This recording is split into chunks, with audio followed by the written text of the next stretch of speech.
Hello, my dear students. I am Shibina. I am here to give you some information about your first lesson, that is plants growing in number. Okay, so today we are going to discuss the first lesson from your 5th standard basic science, that is plants growing in number. So in this chapter, you will learn that how the plants are growing from the seeds and how these plants are growing using the other parts. So most of the plants will produce seeds, right? Most of the plants can produce a lots of seeds.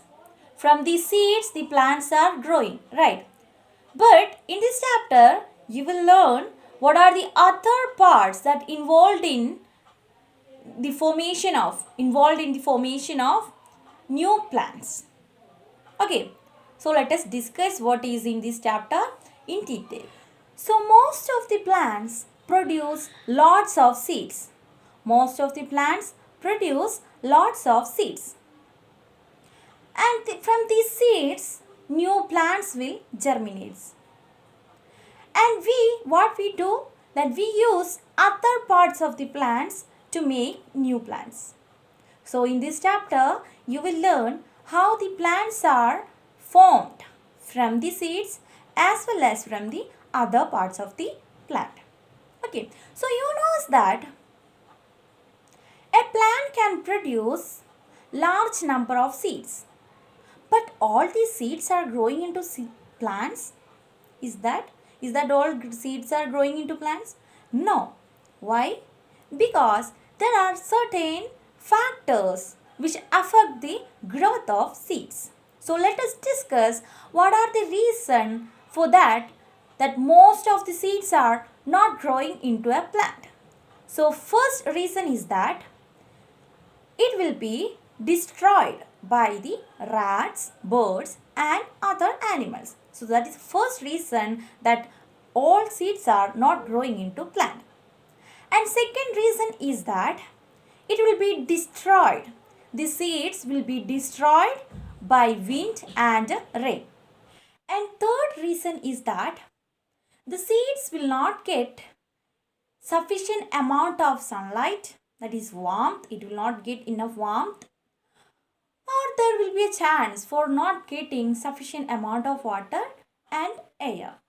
So these are the three reasons that most of the seeds are not growing into a new plant. So seeds are very small, but the hard structure that present inside the fruit. So seeds are small but hard structure that can be seen inside the fruit. So when we are saying about the seed, we need to explain the outer and inner part of the seeds. Seeds are of different size, shapes, etc. And a seed will have following parts. So we can find a seed coat, which is the outer covering of seed. So what is the function of the seed coat? It protects the seed. Okay, it protects the seed. So I told you that plants are germinating from the seeds, right? So something is present inside that seed. So this will be protected by the seed coat. So seed coat protects the seed from the outside damages. And in seed, you can see that a scar. Here you can see on the sides of seed, you can see a scar. What is the function of scar?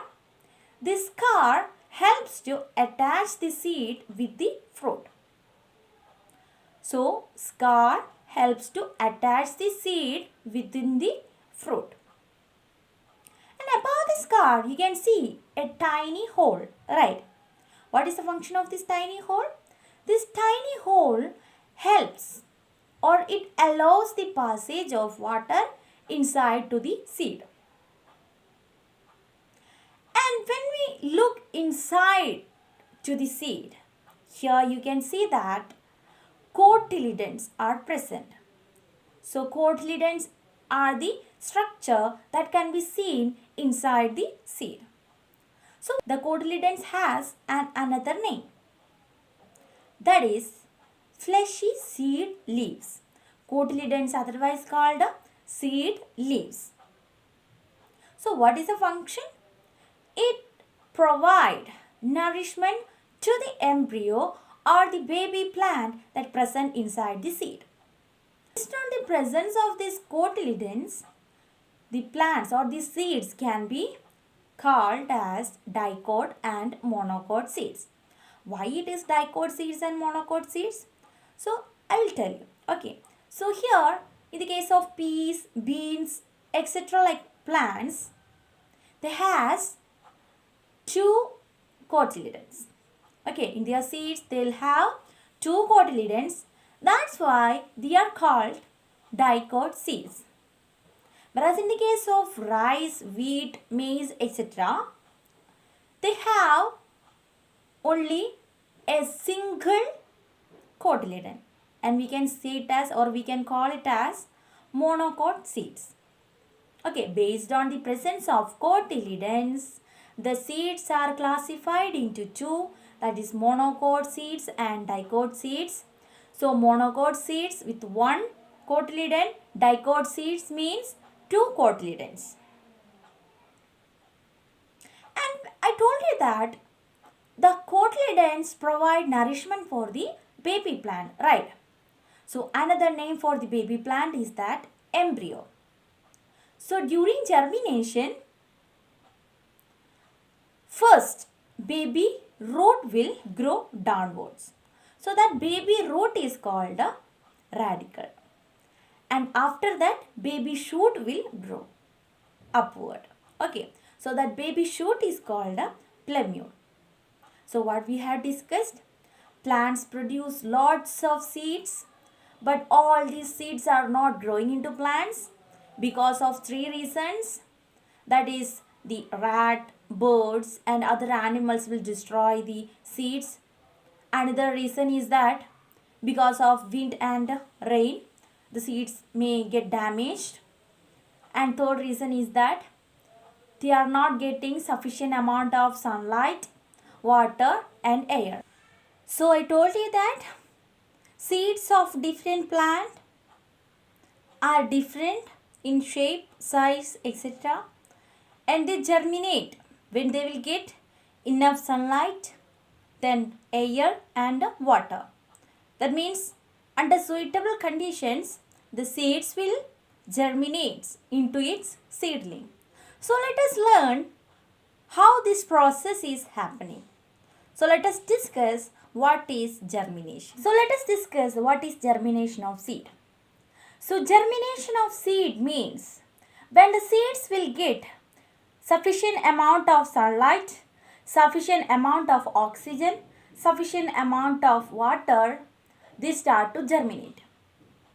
So germination means it is the process of growth of the baby plant within a seed into its seedling.